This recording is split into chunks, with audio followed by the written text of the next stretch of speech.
Have you ever had someone fall in love with you too quickly? Before they knew your fears?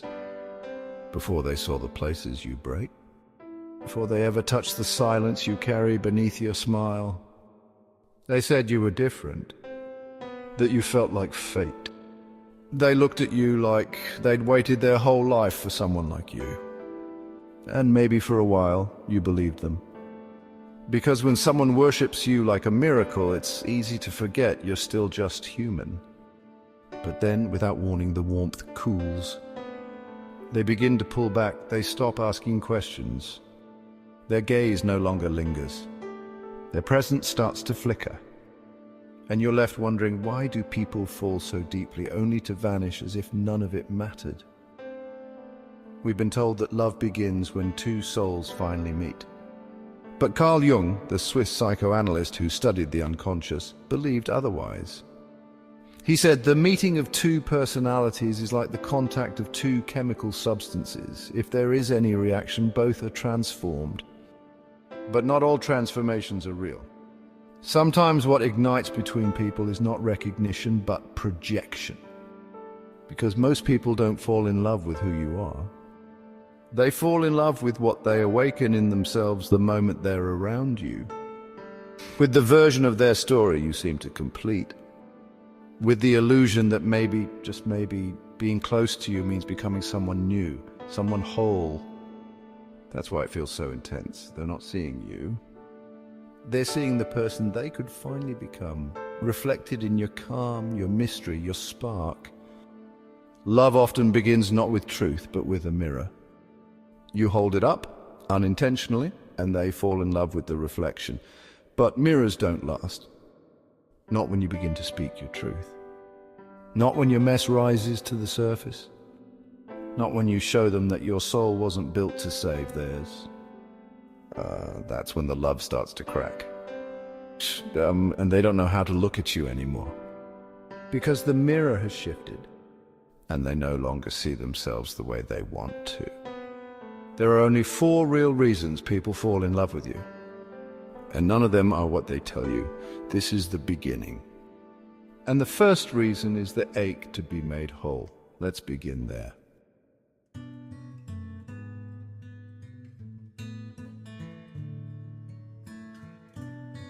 They said you made them feel calm, that your presence gave them peace, that you were everything they weren't, and that was the magic of it. And maybe you smiled.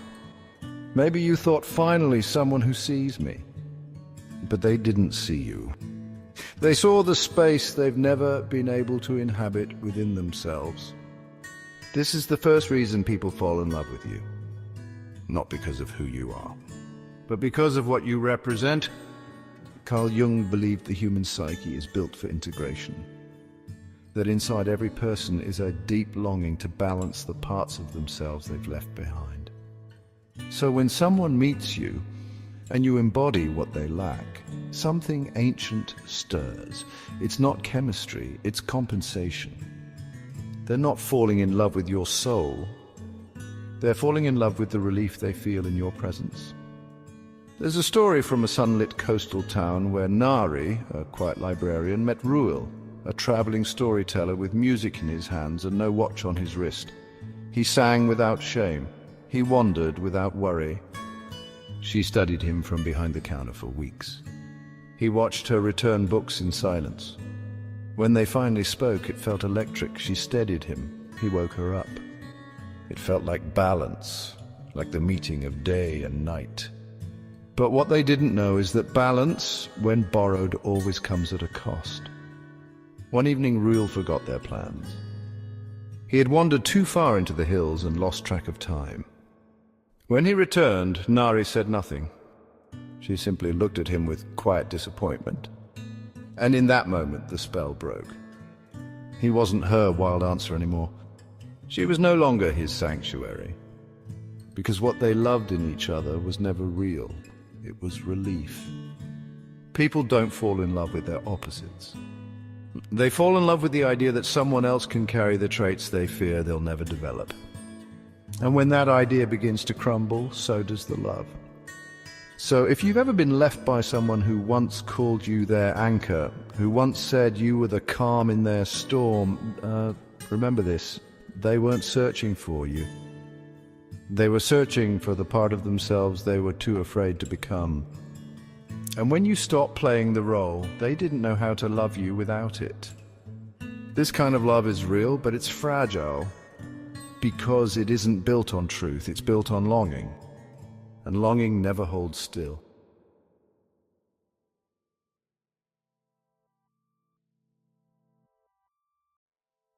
They don't fall in love with your voice.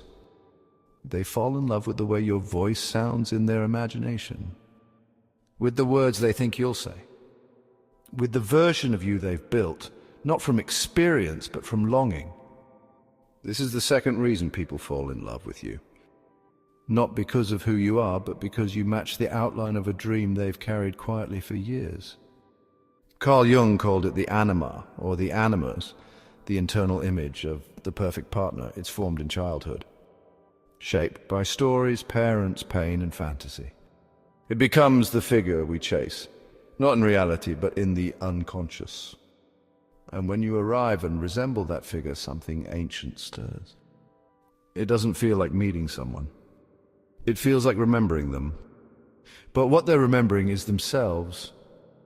There's a story about Jin, an office worker who lived in order and silence. Every day the same path, the same hours, the same quiet resignation. Until one summer evening, walking home past a lantern-lit festival, he saw her, May, barefoot laughing, spinning in circles to a song no one else could hear. She was everything he had forgotten how to be. To Jin, she wasn't just beautiful, she was prophecy. He didn't just want her, he recognized her, as if his soul had been waiting for this woman to arrive and finish the sentence. But recognition isn't always truth. Sometimes it's projection dressed as fate. Fernando Pessoa once said, "We don't love others. We love the idea we have of them." And that's exactly what happened. Jin loved the idea. The symbol, the dream. He never asked about her grief, her flaws, her fears. He just kept looking at her through the lens of a life he wished he lived. And then one night it cracked. May cried in his arms over something she couldn't name, raw, unfiltered, undone. And Jin felt confused, disappointed, uncomfortable, because the goddess had vanished. And in her place stood a woman, human, real. And that was the problem. He didn't fall in love with May. He fell in love with his anima. She just happened to wear its face. This is what happens when someone falls in love with the version of themselves they see when they look at you. It feels like destiny. But it's memory, it's myth, it's a mirror. And mirrors don't last in daylight. When reality appears, the dream begins to dissolve. Not because you changed, but because you revealed you were never their script. If someone ever adored you without asking who you are, if they vanished when you spoke your truth or revealed your wounds, it wasn't rejection. It was the collapse of a projection. And the grief they carry isn't about losing you. It's about losing the part of themselves they hoped you'd rescue. But not all reflections flatter. Some awaken the parts they've buried. And the next reason they fall in love with you is the one they'd never say out loud, because it's not beautiful, it's terrifying.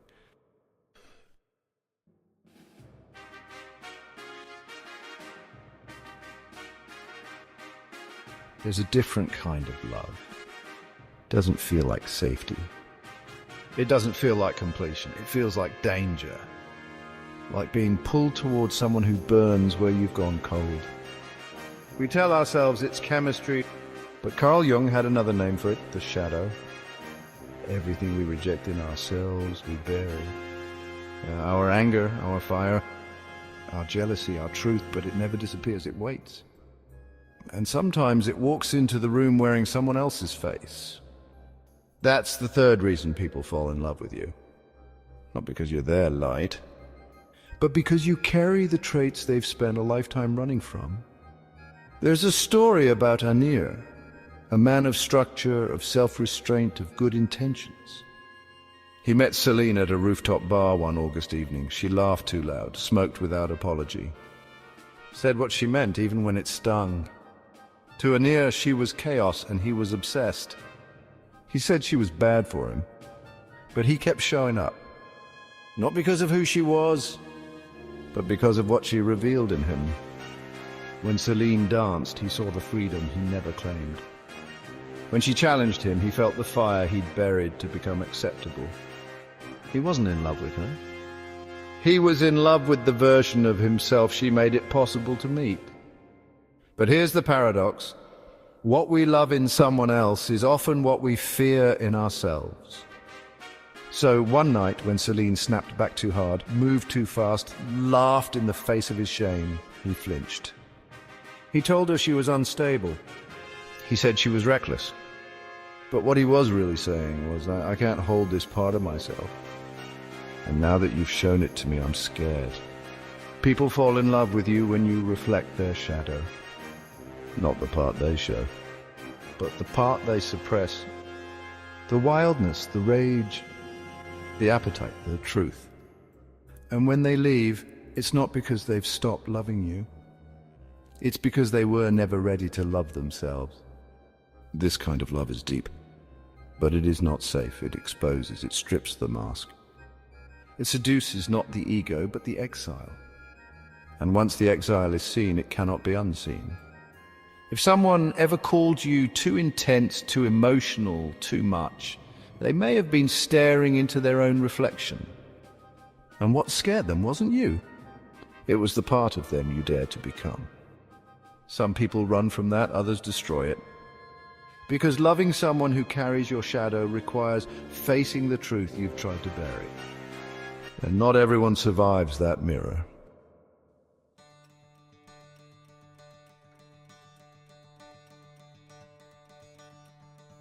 There's a kind of love that doesn't fall into you like gravity.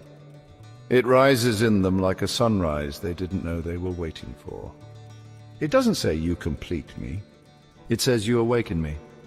This is the fourth reason people fall in love with you. Not because you reflect their past, but because you reflect their potential. Carl Jung believed that deep within every soul is a path toward wholeness, a slow unfolding he called individuation, not self-improvement, not perfection, but the process of becoming the most honest version of yourself. And sometimes that path doesn't begin with solitude. It begins with someone who lives a truth we've forgotten to touch. Someone who walks into the room and makes you ask, what if I could be more than I've allowed myself to be? There's a story from a high village where Ailyn, a young woman bound by duty, cared for her grandmother day and night. She lived with devotion but not desire. Her world was small, predictable, quiet. Then one day Imri arrived, a wandering scholar with journals full of questions and a voice that carried like wind. He spoke about cities Ailyn had only read about. She showed him how to carry stillness without shame. They did not fall in love with each other's personalities. They fell in love with the versions of themselves they saw reflected in the other. Imre remembered the simplicity he abandoned. Ailyn tasted the possibility of becoming more than a caretaker. And for a time they danced at the edge of transformation. But not all love is meant to last. Some is meant to live. And when the snow melted, Imre packed his satchel. Ailyn stood at the edge of the village with a letter in her hand that read, "You reminded me who I might become. Now I must go and become her." This kind of love doesn't break your heart, it breaks your limits. And that's why it's rare. Because to truly love someone who awakens your potential means you must let go of who you were. Not everyone is ready for that. Some will fall for you because of what you stir in them, and then disappear when the weight of that transformation becomes too heavy. They will say you were too intense, that the timing wasn't right, that they need space. But what they mean is, I saw who I could be in your presence and I wasn't ready to become them. People don't just fall in love with who you are. They fall in love with the life they glimpse through you, and with the courage they almost claim. with the version of themselves they thought was gone. And when they leave, it may not be betrayal, it may be surrender.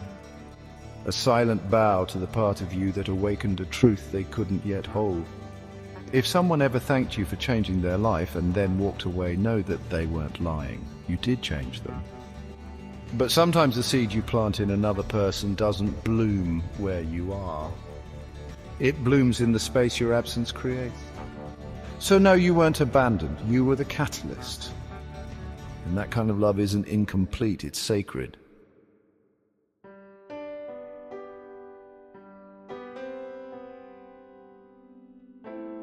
So now you know, people fall in love with you for only 4 reasons.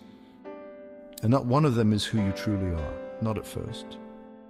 They fall in love with the piece they think you complete, with the dream you unknowingly fit, with the fire they've buried, or with the future you make them believe is still possible. But none of these are you, not entirely. They're reflections, projections, potentials, echoes. Carl Jung wrote that the meeting of 2 people is not a simple event. It's an alchemical moment. It stirs the unconscious, it calls up the shadow. It ignites the self, but alchemy isn't always love. Sometimes it's a mirror shattering. Sometimes it's a wound reopening. Sometimes it's a soul remembering what it's never fully claimed. And the most painful part is this: you may never know which reason they loved you for until they're already gone. But that doesn't mean the love was false.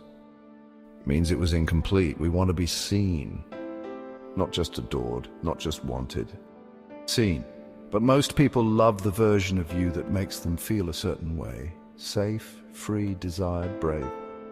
And when you stop being that mirror, they stop recognizing the face looking back. So what remains?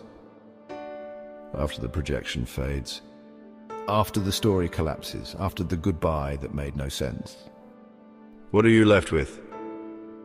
The answer is you. Not the you they imagined, not the you performed.